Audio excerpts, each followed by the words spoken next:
hubungan antara tauhidul uluhiyah dengan tauhidul rububiyah atau sebaliknya, bahwasanya tauhidul ar-rububiyah itu mengharuskan orang untuk melakukan tauhidul uluhiyah.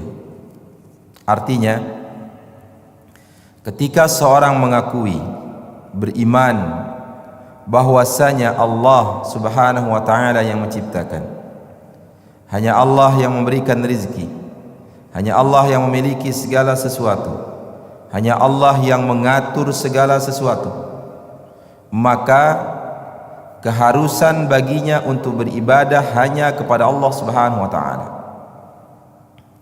Begitu juga sebaliknya, ketika seorang itu beribadah kepada Allah, meminta hanya kepada Allah, berruku sujud hanya kepada Allah, menyembelih atas nama Allah, sebenarnya dia itu mengakui bahwasanya hanya Allah Subhanahu wa taala yang maha kuasa atas segala sesuatu. Kenapa kita beribadah kepada Allah? Karena Allah yang telah menciptakan kita, Allah yang memiliki surga dan neraka, Allah yang maha kuasa menghidupkan dan mematikan kita. Begitu juga kenapa kita tidak beribadah kepada selain Allah Subhanahu wa taala, tidak meminta kepada selain Allah Azza wa Jalla? Karena ini semuanya adalah makhluk yang lemah. Maka dari itu,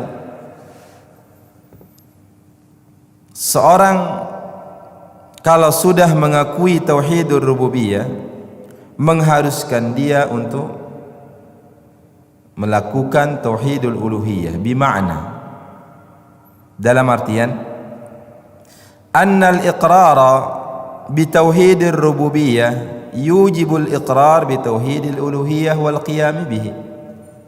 Artinya adalah bahwa sesungguhnya iqrar, pengakuan kita akan tauhidur rububiyah, mengharuskan kita untuk mengakui juga tauhidul uluhiyah wal qiyam bihi, dan melaksanakan tauhidul uluhiyah.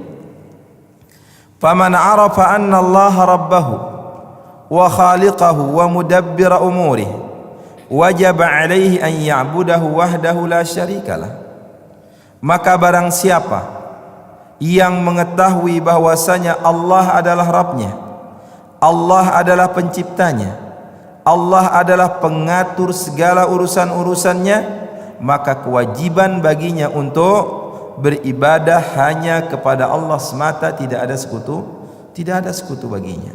Allah dalam surat pertama Al-Fatihah, Allah membicarakan tentang siapa Allah. Allah menjawab, alhamdulillah, segala puji bagi Allah. Siapa? Rabb alamin. Nah, Allah sudah menyatakan dirinya siapa Allah? Ya Rabb, ya.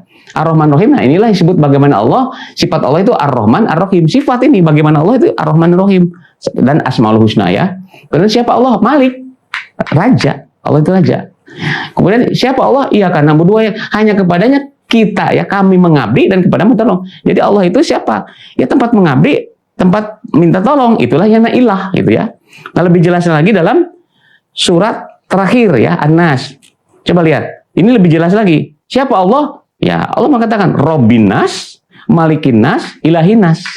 Nah, bagaimana hubungan ketiganya, ya? Coba kita perhatikan.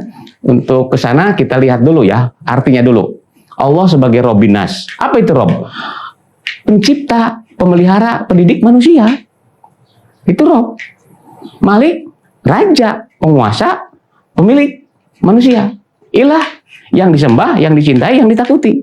Nah, begitu. Itu kalau secara pengertian, ya. Kemudian sebagai Rabb, Allah sebagai pencipta, itu nggak butuh wakil. Cukup mengatakan kun fayakun, jadi. Itu rububiyah, ya. Tauhid rububiyah lah meyakini bahwa Allah mencipta, dan menciptakan itu cukup dengan kun fayakun. Kemudian ilah. Nah, ini yang permasalahan manusia di dunia, itu masalah ilah, ya. Jadi seolah-olah kita menyembah kepada itu harus ada wakil, ya.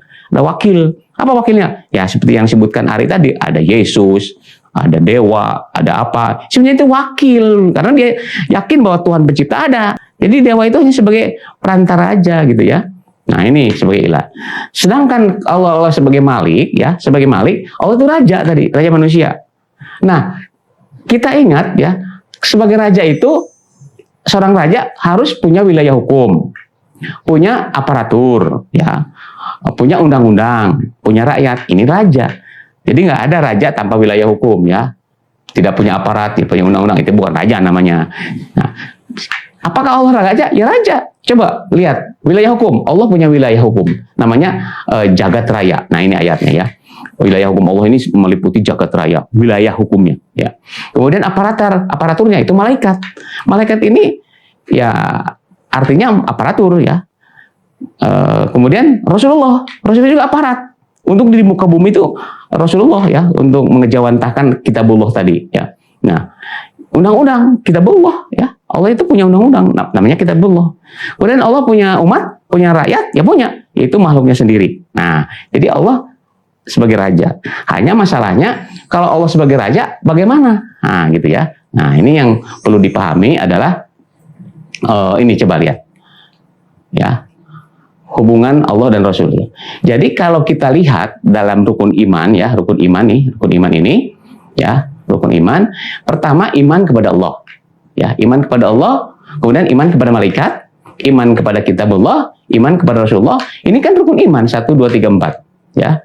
Jadi Allah menurunkan kitab melalui malaikat kepada Rasulullah untuk menjadi aturan namanya al-Islam. Nah, itu ya. Ini ya. Kemudian ini ya, coba lihat, perhatikan rukun iman ya. Rukun iman kepada Allah sebagai Malik, iman kepada malaikat sebagai aparat, iman kepada kitabullah sebagai undang-undang, iman kepada Rasulullah sebagai petugas.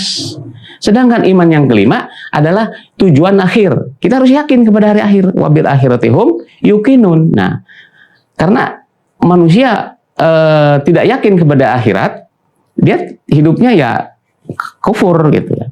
Nah, iman ke akhirat ini bagi orang yang berbuat baik, yang melaksanakan undang-undang, yang taat kepada Allah dan Rasul, maka dia surga. Sedangkan bagi yang tidak taat kepada Allah dan Rasulnya dan kepada kitabullah, maka dia neraka. Nah, kita harus yakin ini ya, iman kepada hari akhir.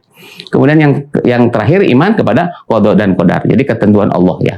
Jadi kita harus yakin kepada ketentuan Allah ya. Undang-undang tertulis maupun yang tidak tertulis.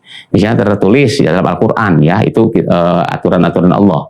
Kemudian ada yang tidak tertulis, kauniyah, adanya penciptaan alam, kemudian adanya proses alam. Itu kan kita harus yakin. Contohnya begini ya. Menurut alam kalau benda jatuh ke tanah karena itu mengandung gravitasi. Nah, itu ketentuan Allah ya.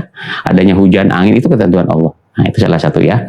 Nah, hanya memang dalam Al-Qur'an 1 2 3 4 itu dalam satu kalimat dalam Al-Qur'an. Di antaranya surat Al-Baqarah ya. Amana billahi wa malaikati wa kutubi wa rusuli 4. Sedangkan yang ini terpisah ya.